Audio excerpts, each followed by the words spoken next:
और खबर जालौन से, जहां अज्ञात कारणों के चलते पेट्रोल डीजल के ड्रमों में अचानक भीषण आग लग गई। बढ़ती आग से पास खड़े भूसे से भरे ट्रक ने भी आग पकड़ ली और राहगीरों और स्थानीय लोगों ने पानी और बालू डालकर आग पर कड़ी मशक्कत के बाद काबू पाया तो बड़ा हादसा होने से टल गया। कालपी कोतवाली क्षेत्र के राजा ढाबा के पास यह मामला।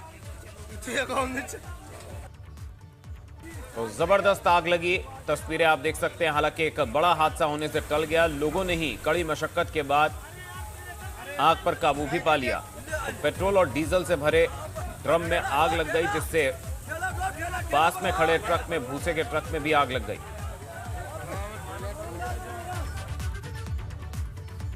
वहीं मंगलवार को मुख्यमंत्री योगी आदित्यनाथ एक अहम बैठक करने जा रहे हैं, जिसमें उत्तर प्रदेश के को $1 ट्रिलियन की इकोनॉमी बनाने की तैयारियों पर चर्चा होगी। मंगलवार शाम 6 बजे सीएम हाउस में होने वाली इस बैठक में बजट में दिए गए प्रस्तावों के जरिए $1 ट्रिलियन इकोनॉमी के लक्ष्य तक पहुंचने की रणनीति बनाई जाएगी।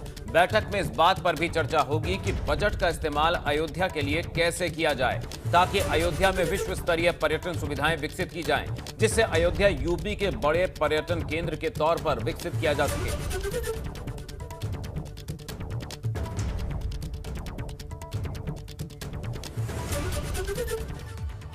तो आज यूपी के वित्त मंत्री सुरेश खन्ना ने मुख्यमंत्री योगी आदित्यनाथ की सरकार के इस कार्यकाल का आखिरी पूर्ण और सबसे बड़ा बजट पेश किया। 5,50,270 करोड़ 78 लाख रुपए के इस भारी भरकम बजट में प्रदेश के हर तबके, हर वर्ग के लिए कुछ ना कुछ है। हर क्षेत्र और हर विभाग के लिए ऐलान किए गए हैं, जिसमें यूपी के किसानों के लिए मुफ्त सिंचाई सुविधा देने, महिलाओं के लिए यूपी में महिला शक्ति केंद्रों की स्थापना, बेसिक, माध्यमिक और उच्च शिक्षा के लिए हर मंडल में एक राज्य विश्वविद्यालय की स्थापना, यूपी में इंफ्रास्ट्रक्चर और पर्यटन सुविधाओं को विकसित करने पर खासा जोर रहा। बजट पेश करने के दौरान वित्त मंत्री सुरेश खन्ना ने कहा कि इस बार के बजट का फोकस यूपी का चौमुखी विकास है। क्या 2019-20 का बजट महिलाओं के सशक्तिकरण को तथा 2020-21 का बजट युवाओं की शिक्षा, कौशल संवर्धन, रोजगार, मूलभूत अवस्थापना तथा त्वरित न्याय को समर्पित था। वित्तीय वर्ष 2021-22 के बजट का केंद्र बिंदु प्रदेश के समग्र एवं समावेशी विकास द्वारा प्रदेश के विभिन्न वर्गों का स्वावलंबन से सशक्तिकरण है। वहीं 2022 विधानसभा चुनाव से पहले पेश हुआ यह आखिरी बजट है। केंद्र सरकार के आम बजट की तर्ज पर पेपरलेस रहा बजट। बजट पेश किए जाने के बाद मुख्यमंत्री योगी आदित्यनाथ ने पेपरलेस बजट पेश कर नया इतिहास रचने के लिए वित्त मंत्री सुरेश खन्ना और उनकी पूरी टीम को बधाई दी।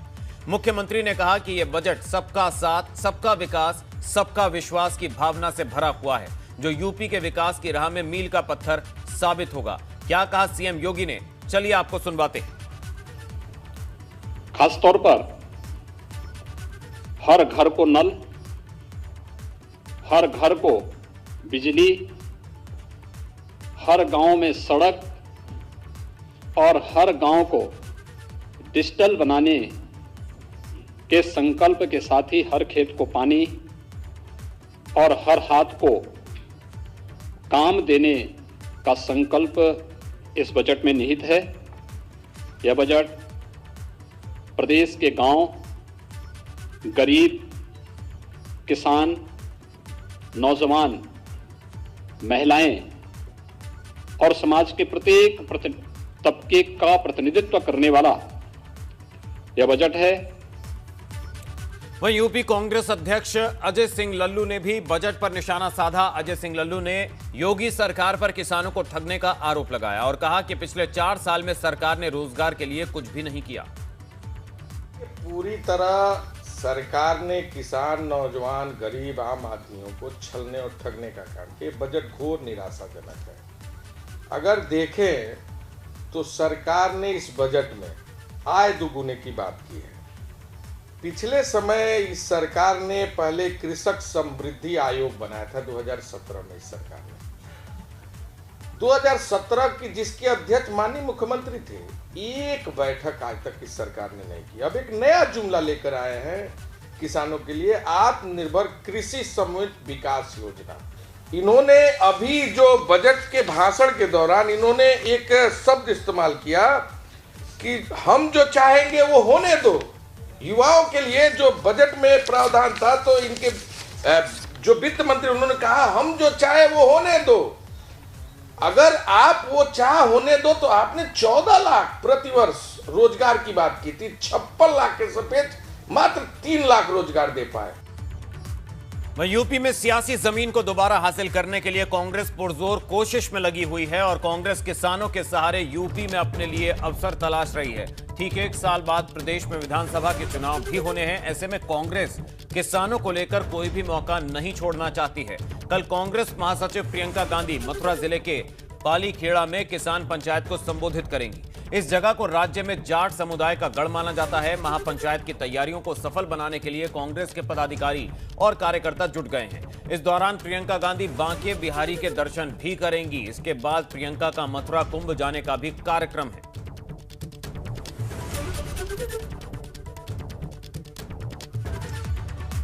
वहीं इलाहाबाद हाईकोर्ट ने लोक सेवा आयोग की राजकीय इंटर कॉलेज में प्रधानाचार्य की चयन सूची को गलत बताया और आयोग को 1 महीने में नए सिरे से चयन सूची जारी करने का निर्देश दिया है। कोर्ट ने कहा कि यह चयन सूची में उन्हीं अभ्यर्थियों को शामिल किया जाए जो पद के योग्य हैं और साक्षात्कार के समय तक संयुक्त निदेशक के प्रति हस्ताक्षरित 3 साल का अनुभव प्रमाण पत्र पेश किया हो। आयोग ने 33 ऐसे लोगों को प्राविधिक रूप से चयन सूची में शामिल कर लिया था जिन्होंने संयुक्त निदेशक से प्रति हस्ताक्षरित अनुभव प्रमाण पत्र दाखिल नहीं किया है।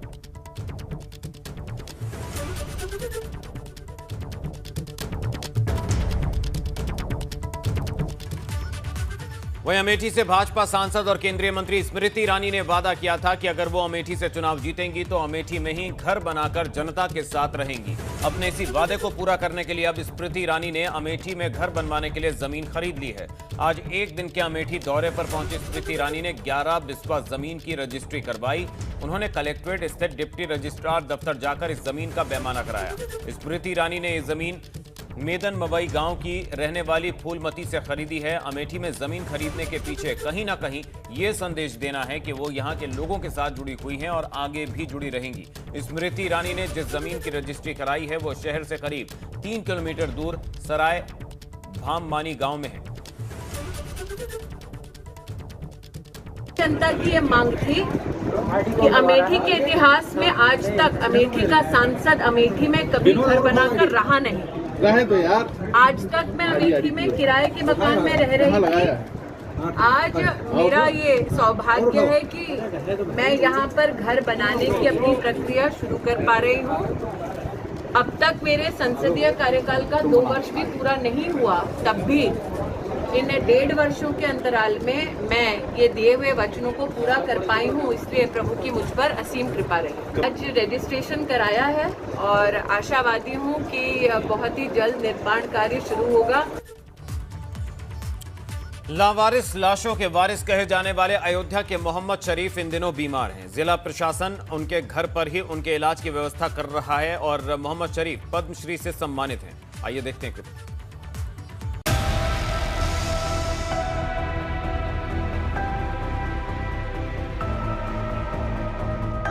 भले ही आज ये बिस्तर पर बीमार पड़े, लेकिन ये वो शख्सियत है जिन्हें कोई लावारिसों का वारिस कहता है, कोई लावारिस लाशों का मसीहा कहता है।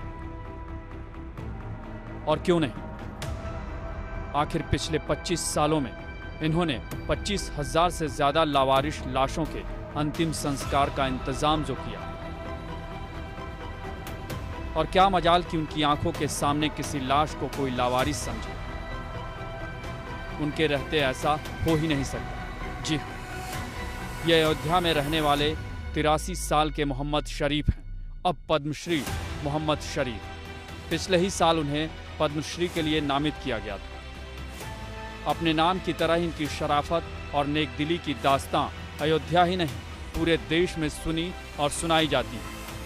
आज वो बीमार हैं और उनकी बीमारी की खबर सुनकर मोहल्ले की कौन कहे, पूरा शासन प्रशासन हरकत में आ गया है। डॉक्टरों की टीम ने उनका चेकअप घर जाकर किया। स्थानीय सांसद लल्लू सिंह भी उनकी बीमारी को लेकर काफी गंभीर है। खुद मोहम्मद शरीफ का कहना है कि अब उनकी तबीयत पहले से बेहतर है और प्रशासन की ओर से हर तरह की मदद मिल रही है। मुझे कल से बहुत करम है अल्लाह का। अब हम ठीक है, कुछ जान आ गई। कल तो जो है होशी भी नहीं थी, सांस अंदर ही नहीं जा रही। यह है कि हाथ अभी तो कमजोरी है बहुत, मगर यह है अब उम्मीद है कि हम शायद मालिक के हुक्म से खड़े हो जाएंगे। उनके लीवर में दिक्कत है, गुर्दे में दिक्कत है, चेस्ट में दिक्कत है। उनको काफ़ी चेकअप डॉक्टर साहब ने लिखा है जिला अस्पताल से, और यहाँ के शासन ने और प्रशासन ने दोनों ने काफ़ी सहयोग किया और कर रहे हैं और करते रहेंगे। मोहम्मद शरीफ के लिए लावारिस लाशों का अंतिम संस्कार करवाना एक मिशन की तरह है। दरअसल कई साल पहले हादसे का शिकार हुए उनके बेटे को पुलिस ने लावारिस समझकर गोमती नदी में विसर्जित कर दिया था। तभी से मोहम्मद शरीफ ने ठान लिया कि अब कोई भी लाश लावारिस नहीं रहेगी। भले ही मोहम्मद शरीफ और उनके परिवार की आर्थिक हालत ठीक नहीं, लेकिन उनके नाम और काम के आगे किसी भी चीज की किल्लत कैसे हो सकती है। आज पूरा प्रशासनिक अमला उनके इलाज को लेकर गंभीर है। एबीपी गंगा के लिए अयोध्या से ऋषि की रिपोर्ट।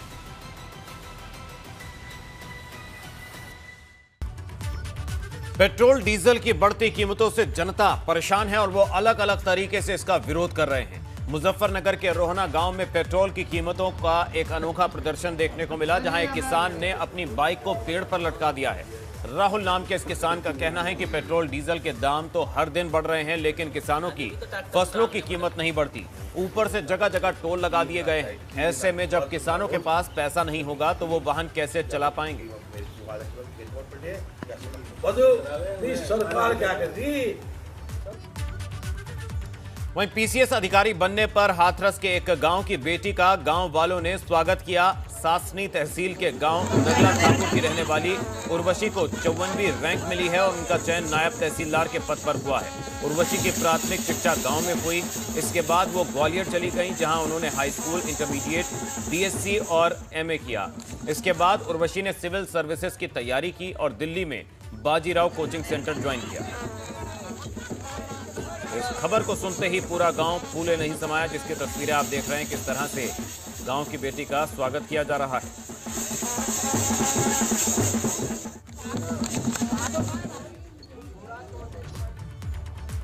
सरकारें स्वास्थ्य व्यवस्था को लेकर दावे तो बड़े बड़े करती हैं, लेकिन उनकी जमीनी हकीकत इस तस्वीर की तरह ही नजर आती है जो अब हम आपको दिखाने जा रहे हैं। पीलीभीत से आई ये तस्वीर कई तरह के सवाल उठाती है, जहां एम्बुलेंस को मरीज के तीमारदार धक्का लगा रहे हैं तो कहीं एम्बुलेंस को रस्सी के सहारे खींचा जा रहा है। वीडियो सोशल मीडिया पर वायरल है। ऐसे में देखा जाए तो यहां स्वास्थ्य सेवाएं खुद ही बीमार पड़ी हैं और उन्हें भी इलाज की जरूरत है।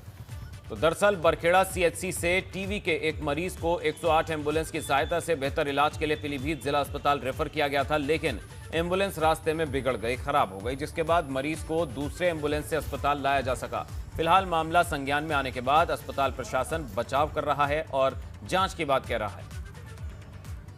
इसका अभी आप के द्वारा ये अवगत कराया गया। वैसे जो बड़ी बात हुई थी एम्बुलेंस वालों से, तो उसमें उन्होंने बताया था कि उसको दूसरी एम्बुलेंस उसको भिजवा दिया गया, क्योंकि व्हीकल्स हैं तो कभी रास्ते में खराब हो सकती है। इसमें उनको तुरंत ही रिपेयर कराया जाता है और अन्य एम्बुलेंस के द्वारा मरीज को शिफ्ट कर दिया जाता है। उत्तर प्रदेश ब्रज तीर्थ विकास परिषद ने मथुरा से भाजपा सांसद हेमा मालिनी को ब्रांड एम्बेसडर बनाया है, जिसके बाद हेमा मालिनी ने मुख्यमंत्री योगी आदित्यनाथ और ब्रज की जनता का आभार जताया।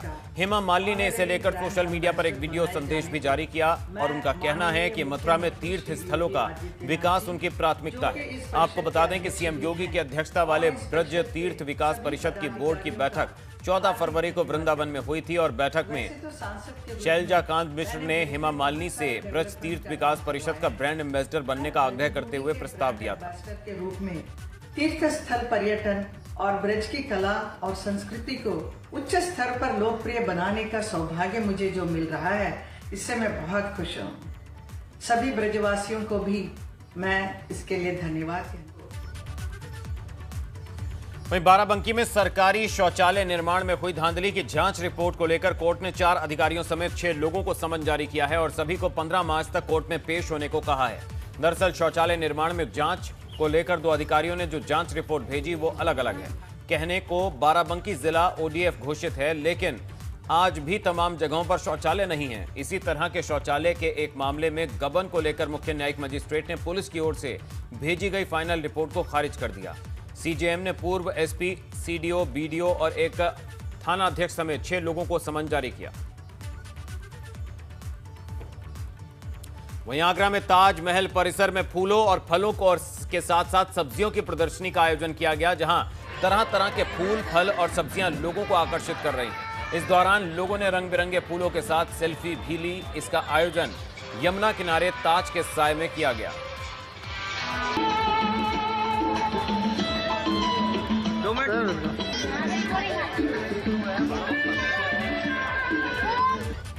यूपी सरकार में मंत्री स्वाति सिंह और उनके परिवार की महिलाओं के खिलाफ 5 साल पहले अभद्र टिप्पणी करने के मामले में बसपा नेता राम अचल राजभर और पूर्व बसपा महासचिव नसीमुद्दीन सिद्दीकी समेत 5 लोगों के खिलाफ आरोप तय हो गए हैं और अब इस मामले में 20 मार्च को अगली सुनवाई होगी। पुलिस ने इस मामले में जांच के बाद नसीमुद्दीन सिद्दीकी, राम अचल राजभर, मेवालाल गौतम, नौशाद अली और अतर सिंह राव के खिलाफ कोर्ट में पॉस्को एक्ट समेत कई और धाराओं के तहत आरोप पत्र दाखिल किया था।